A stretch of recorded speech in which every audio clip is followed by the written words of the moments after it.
Hello, YouTube. It's your boy GZTV back with another video, and we are here with another Black Mirror episode. This is, I believe, the third episode of season 2. It is the Waldo moment. This might be one of the more comical, one of the more entertaining episodes we've seen in Black Mirror so far. It's obviously not the best. I would say White Bear still takes that for me. I loved that episode and its concept.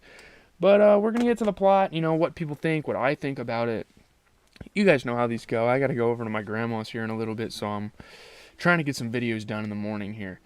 Not really morning, more afternoon. But on a typical comedy show, Jamie Salter, played by Daniel Rigby, plays Waldo, a vulgar, animated blue bear who interviews public figures under the pretense of a children's television program. But obviously, the youth is completely fucking scarred.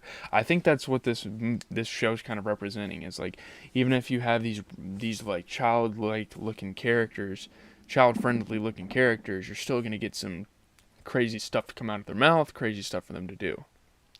After conservative politician Liam Munro, played by Tobias Menzies, files a complaint over his interview, a television pilot starring Waldo is commissioned. So yeah, he's finally getting his own TV show, whereas he used to just have these like little segments he does. Despite this, Jamie is unsatisfied with his life, particularly over a recent breakup. Like, he's not really happy. He's more like a fucking industry guy that's like getting tortured into doing TV shows just because he can voice this character. Executive Jack Napier, played by Jason Fleming, notes that Monroe is standing to become a member of Parliament in the by-election for the fictional constituency of Stintingford and Hersham. It is agreed that Waldo should also stand. Like, he should try to, like, ruin his campaign by making funny jokes as, like, a way to kind of get back at Monroe, because Monroe is kind of, like, complaining about him.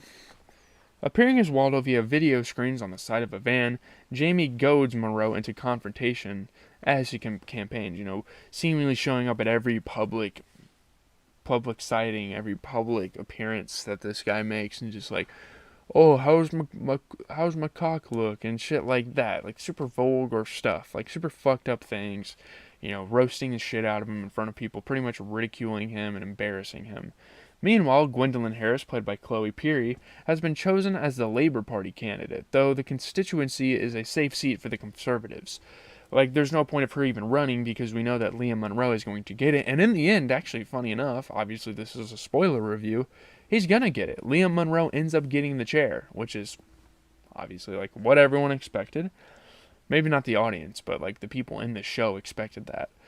Harris and Jamie get drunk together, Jamie expressing his displeasure of being stuck as Waldo, and Harris admitting she will not win. They both have kind of grievances towards society, and they kind of like bond over this thing.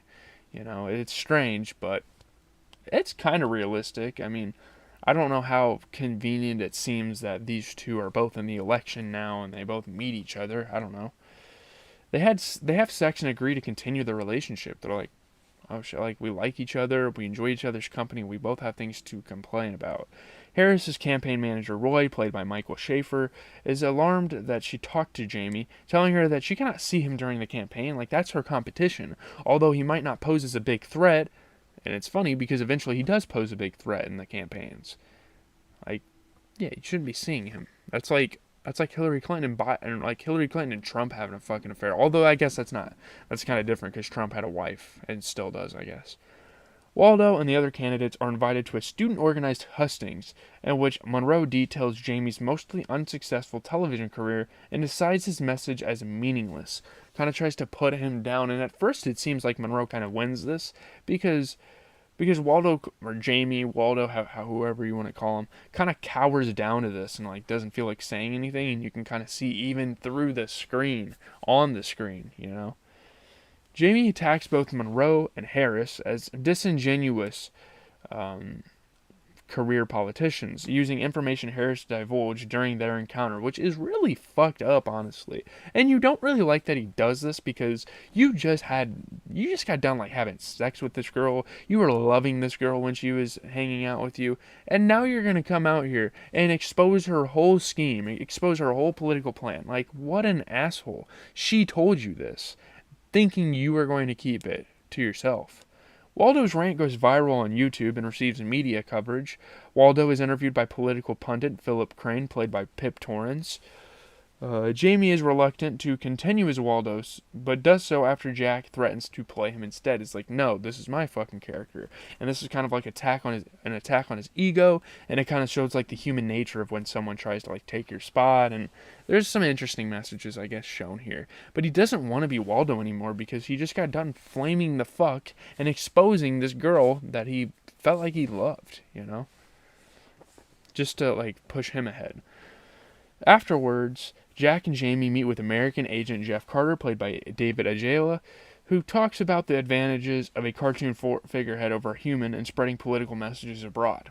I mean, he's easily accessible. He literally wheels himself around on the fucking streets and talks to everyone. I mean, he's obviously more accessible than a lot of other people, and he's more amusing. He's more appealing. Like, it's a cartoon character. Who doesn't like that?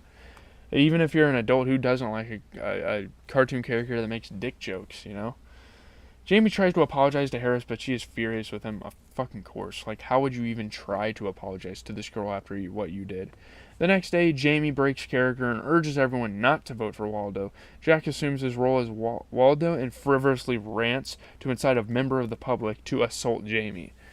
So yeah, he like acts completely out of control, pushes it too far, and the Waldo character pretty much ends, and no one fucking likes this guy now. Or Jamie gets insulted, I guess. In hospital, Jamie sees the results of the election. Monroe won, Waldo was second, and Harris was third. Though Jack, using Waldo, incites a riot. Like, no fucking way I didn't win. Like, you know what I mean? And like, you gotta think, like, if you're Jamie, the whole point of the election, like, if you're gonna push someone down, you have to win the fucking election. And the fact that he got second over her and he didn't win the election, like, oh man, he had to have felt pretty fucked up about himself at that point. In the final scene, a homeless Jamie is ordered to move on by the police. He goes homeless. He loses his job as Waldo, which would have paid a lot if he would have obviously sacrificed and kissed enough ass, He sees a screen displaying Waldo on every channel in different languages. Out of frustration, Jamie throws a bottle at it, but the police tase and attack him. And he's like, fucking furious. It's not like a whole, like, that should have been me type of thing. It's more like a, get this piece of shit off my screen. I don't represent this. So, yeah, we're gonna kind of talk about this episode a little bit. At the time of the broadcast, people did not like this compared to others. It got a 50%, 16 reviews, 6 out of 10 on Rotten Tomatoes. The Waldo moment aims for sharp political commentary, but comes off as uninspired as the obnoxious cartoon that runs for office. It was one of the weaker episodes to date, apparently. The weakest of the series by a lot. I think it's one of the most ambitious. I'm not going to say it's the best of the series, but it definitely tries things that other episodes don't. 4 out of 5 on the Arts Desk, 3.5 out of 5 on Games Radar Plus, 3 out of 5 on HuffPost and The Telegraph, and a C+ rating in the AV Club. So that's kind of what people generally think of the show. Mixed reviews on like Jamie and Waldo's characters. The frustratingly vague motivations of Jamie's character, who is poorly sketched out. That's kind of like a critique. Waldo failed to be funny or to make meaningful comments, which if he would have actually like made a full-on campaign, it would have been really cool. But he didn't. Waldo's dialogue was pretty bad. I mean, he's two-dimensional. Waldo's virtual appearance and interactivity was a fantastic premise, which was brilliantly executed, but it didn't really add anything to like the whole political aspect of it. The perfectly pitched comedy in Waldo's speech on the student organized panel was great. The writing was not great. It was unfocused. The storyline was predictable, filled with tropes. The characterization in the episode was riddled with stereotypes. Conclusions to the relationship of Gwendolyn and Jamie were merely afterthoughts. The American think-tank meaning was the laziest kind of spoofery. It's totally unconvincing. The episode storyline seemed plausible, though. That's the only thing I will say about it. People didn't like the ending either, I don't think. I mean, it was sudden, on the nose. It was ludicrous. It was half-baked, hammy. The episode's message was clear halfway through. The message was kind of confusing, but at the same time, you're like, okay, I know what they're going for here. The episode was it crammed in too much story. Its final quarter was paced too quickly. I mean, there were 10 minutes left in the episode when he was going to like run his campaign, like officially. When the results came in, there were like 6 minutes left. It's like, holy shit. Like, shouldn't there have been some aftermath to the show or something? I don't know. It is what it is. It's a pretty entertaining episode. It's just like on an artistic, on a filmmaking level, I don't necessarily think it was a great one. So that's where I'm going to leave it off. Leave a like, comment, and subscribe. Those are my last videos for the day. I'm going to go watch The Walking Dead at some point today. We're also going to be listening to some new music. You know, obviously Utopia came out. That was the new music, but we also have a Post Malone album and some other singles. So we'll go check that stuff out. We might as well. But, you know, have a good rest of your day, guys. I'm out. I'll probably see you guys on stream tonight.